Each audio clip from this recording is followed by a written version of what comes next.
చెన్నైలో ఫేమస్ అయిన చెట్టునాడు చికెన్ ఒకసారి చేసుకొని తిన్నారంటే అదే ప్రాసెస్ లో మళ్ళీ మళ్ళీ చేసుకుని తింటారు. అంత టేస్టీగా ఉంటుంది. ఈ చెట్టునాడు చికెన్ కి the best combination coconut rice, కొబ్బరిపాలన్నం.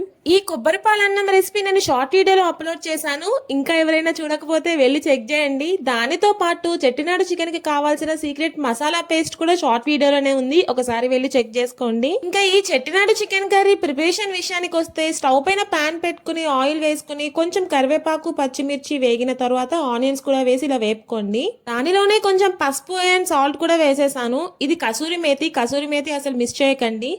Onions అన్ని ఇలా కనిపిస్తున్నట్టు కొంచెం బ్రౌన్ కలర్ వచ్చిన తర్వాత అల్లం వెల్లుల్లి పేస్ట్ ఒక 2 టేబుల్ స్పూన్స్ వేస్తున్నాను.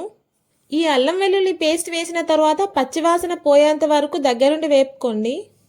అల్లం వెల్లుల్లి పేస్ట్ వేగిన తర్వాత 1 హోల్ టొమాటో తీసుకుని ఇలా కట్ చేసి వేస్తున్నాను. నేను ఇప్పటి వరకు చికెన్ కర్రీలో టొమాటోస్ వేసిందే లేదు, ఫస్ట్ టైం వేస్తున్నాను. ఎలా ఉంటుందో అనుకున్నాను కానీ దీని వల్ల ఒక మంచి ఫ్లేవర్ వచ్చింది.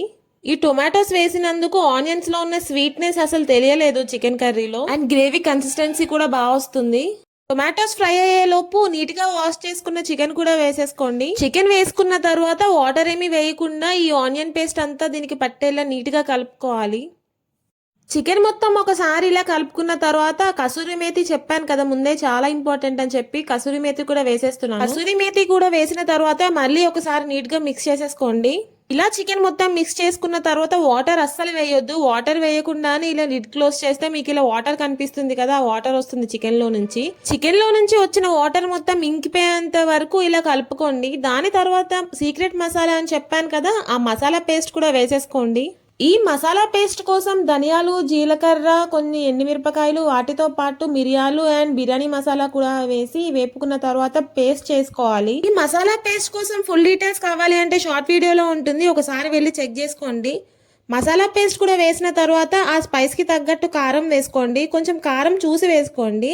ఎందుకు అంటే ఆల్రెడీ మసాలా పేస్ట్ లో ఎండుమిర్చి వేసాం కదా, మళ్ళీ ఎక్కువైపోతుంది. నేనైతే 2 టేబుల్ స్పూన్స్ వేసాను. కారం కూడా వేసిన తర్వాత ఒకసారి సాల్ట్ చూసుకుని అడ్జస్ట్ చేసుకుని మళ్ళీ నీట్ గా కలుపుకుని ఒక 3-4 మినిట్స్ ఇలా మగ్గిన తర్వాత కొంచెం వాటర్ యాడ్ చేసుకోండి, ఒక హాఫ్ గ్లాస్. ఎక్కువ వాటర్ యాడ్ చేసినా మళ్ళీ చికెన్ పీసెస్ చప్పగా అయిపోతాయి, టేస్టీ అనిపించవు.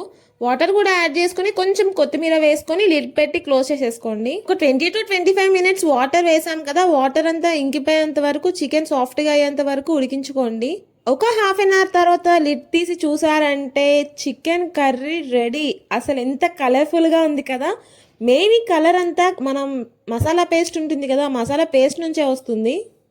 స్పైస్ లెవెల్స్ కూడా చాలా బ్యాలెన్స్డ్గా ఉంటాయి. ఈ వింటర్లో స్పైసీ అండ్ వేడివేడిగా తింటే అదిరిపోతుంది కదా. ఈ చెట్టినాడు చికెన్లోకి ది బెస్ట్ కాంబినేషన్ ముందే చెప్పాను కదా, కోకోనట్ రైస్. కోకోనట్ రైస్ లో ఉన్న కమ్మదనం, ఈ చికెన్ కర్రీలో ఉన్న స్పైసీనెస్ రెండు సూపర్ ఉంటాయి టేస్ట్. మీరు కూడా ఇలా ఒకసారి ట్రై చేసి చూడండి, డెఫినెట్ గా నచ్చుతుంది. That's it for video and follow for more.